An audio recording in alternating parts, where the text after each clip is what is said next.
World ads day. तो सबसे पहले जान लेते हैं ये एड्स क्या होता है। AIDS means acquired immuno deficiency syndrome, और ये होता कैसे है, HIV वायरस से। HIV virus means human immuno deficiency virus. AIDS एक बीमारी का नाम है, और ये बीमारी जो वायरस करता है उसका नाम है HIV virus, human immuno deficiency virus. और अगर किसी पर्सन्स को HIV वायरस हो गया, HIV वायरस पॉजिटिव है, तो उसको एड्स तक आने में 5 से 7 साल लग जाते हैं। अगर उस इंसान का जो जो HIV पॉजिटिव है उसका अगर ट्रीटमेंट नहीं हुआ, तो इन 5 से 7 साल के बीच में उसका उस HIV पॉजिटिव पर्सन का इम्यूनिटी सिस्टम इतना वीक कर देता है, इतना कमज़ोर कर देता है कि उसको एड्स हो जाता है। HIV वायरस बहुत कम मात्रा में दिखती है, तो उसे HIV पॉजिटिव कहते हैं। ये HIV वायरस या तो ब्लड में रहते हैं या फिर गैमेट या स्पर्म ओवन में। जिस व्यक्ति को HIV वायरस है उस व्यक्ति का ब्लड, उस व्यक्ति के स्पर्म, या फिर अगर वो फीमेल है तो ओवम, इन 3 जगहों में HIV वायरस बहुत प्रबलता से रहता है, पाया जाता है, और यहीं से फैलने का, ट्रांसमिट होने का डर रहता है। किसी HIV पॉजिटिव पर्सन के साथ खाना आप बैठ के खाते हैं उसी प्लेट से, या फिर आप उसका जूठा खाते हैं, तो उससे HIV वायरस आपको नहीं होता है। बट अगर आप उसके ब्लड के संपर्क में आ गए तो ये हो सकता है आपको। मीन्स जैसे आप समझ लीजिए सैलून में किसी का बाल काटते समय अगर उसे थोड़ा सा भी कट जाए, थोड़ा सा भी ब्लेड या नाइफ कुछ लग जाए, और अगर वो HIV पॉजिटिव हो, उसके ब्लड में HIV पॉजिटिव वायरस पाया गया हो, और सेम इक्विपमेंट बिना उसको सैनिटाइज किए हुए अगर किसी हेल्दी पर्सन को उसी से काट दिए या लगा दे, तो उससे ट्रांसमिट हो सकता है। अगर अगर कोई व्यक्ति HIV पॉजिटिव है, तो HIV पॉजिटिव क्या करता है, हमारे बॉडी में जो WBC है, WBC पर अटैक करता है, और WBC के मुख्य रूप से इसके अंदर T सेल्स होता है जो इसको प्रोटेक्ट करता है और बीमारियों से लड़ता है। हमारी इम्यून सिस्टम को कंप्लीट WBC के अंदर जो T सेल्स है वही प्रोटेक्ट करता है। बट अगर जैसे बॉडी में HIV वायरस आ गया, वो डायरेक्टली आपको एड्स नहीं दे देगा, मतलब उसको एड्स तक जाने में टाइम लगता है, 5 साल, 4 साल, 5 साल, 6 साल, कम से कम 7 साल तक लग जाता है। अगर पर्सन हेल्दी है तो वो धीरे धीरे क्या करेगा, HIV वायरस को बढ़ाएगा और WBC के अंदर जो T सेल्स है उसको मारना शुरू करेगा। जब एक पर्याप्त मात्रा में अगर WBC को मार देगा, ये समझ में आएगा कि अब इनके पास ताकत नहीं है लड़ने का, इनका इम्यूनो सिस्टम वीक हो गया है, कमज़ोर हो गया है, उसके बॉडी में बहुत कम WBC बचा हुआ है, उस कंडीशंस में जाके आपको एड्स हो सकता है। और अगर किसी व्यक्ति को एड्स हो जाएगा तो बचाना इम्पॉसिबल है, क्योंकि आपके शरीर के इम्यूनिटी सिस्टम है, इम्यूनो सिस्टम है, वो कमज़ोर हो गया है, वो वीक हो गया है। HIV वायरस ने उसको इतना वीक कर दिया कि वो लड़ने की क्षमता ही नहीं रख से एड्स हो जाएगा। और ये एड्स होने के बाद क्या होता है, धीरे धीरे उसका किडनी डैमेज हो जाएगा, उसका लंग्स डैमेज हो जाएगा, उसका लीवर डैमेज हो जाएगा, धीरे धीरे उसका सारा जो ऑर्गेन्स है वो फेल्योर हो जाएगा।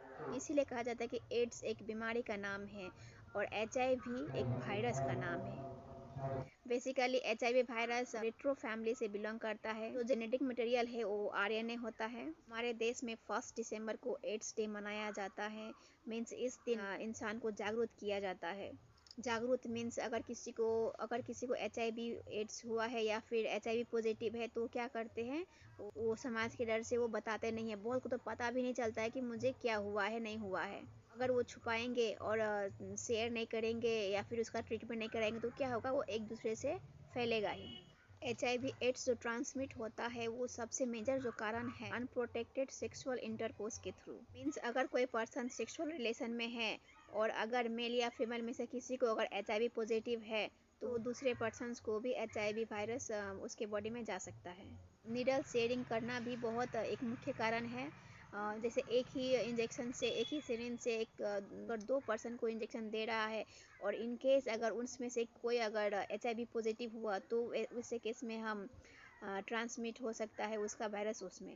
बेसिकली क्या होता है, सिरिंज में बबल्स बन जाती है और वैक्यूम बनकर उस नीडल्स में ब्लड आ जाती है। जैसे ड्रगिस्ट सब क्या करते हैं, ड्रग्स लेने के लिए इंजेक्शंस का भी यूज़ करते हैं, और ग्रुप ऑफ ड्रगिस्ट एक साथ रहते हैं तो वो शेयरिंग भी कर सकता है। माइट भी शेयरिंग अगर कोई करे तो एक ड्रगिस्ट का HIV अगर उसमें से कोई अगर पॉजिटिव हुआ, तो एक ड्रगिस्ट या फिर एक पर्सन से दूसरे पर्सन को जाएगा। इसीलिए नीडल्स शेयर नहीं करना है। ब्लड ट्रांसफ्यूजन से भी ये वायरस फैलता है। जैसे अगर किसी के बॉडी में HIV वायरस पॉजिटिव है और उसका खून हम बिना अच्छे से जांच पड़ताल किए किसी को चढ़ा दिए या फिर किसी को डोनेट कर दिए तो ऐसे में भी ट्रांसमिट होने का डर रहता है। इसलिए ब्लड किसी को डोनेट करे या फिर किसी से ले फुल्ली चेक करके ही उसे यूज़ करना है। Mother to baby through pregnancy, अगर कोई लेडीज़ प्रेग्नेंट है और वो HIV वायरस से जूझ रहे हैं तो उसके बच्चे को भी HIV वायरस हो सकता है।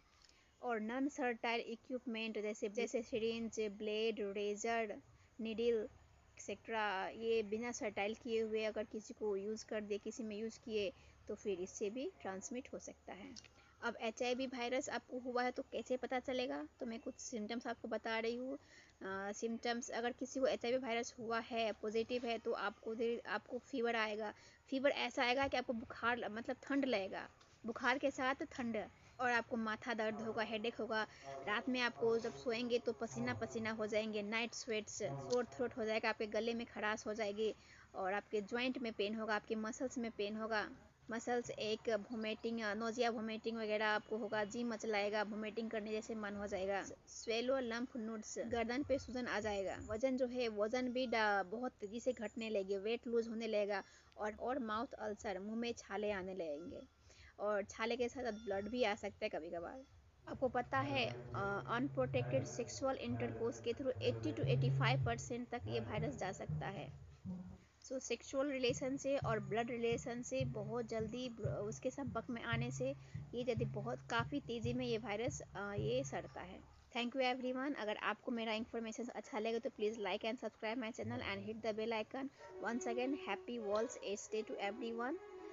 Stay healthy and stay safe. Thank you.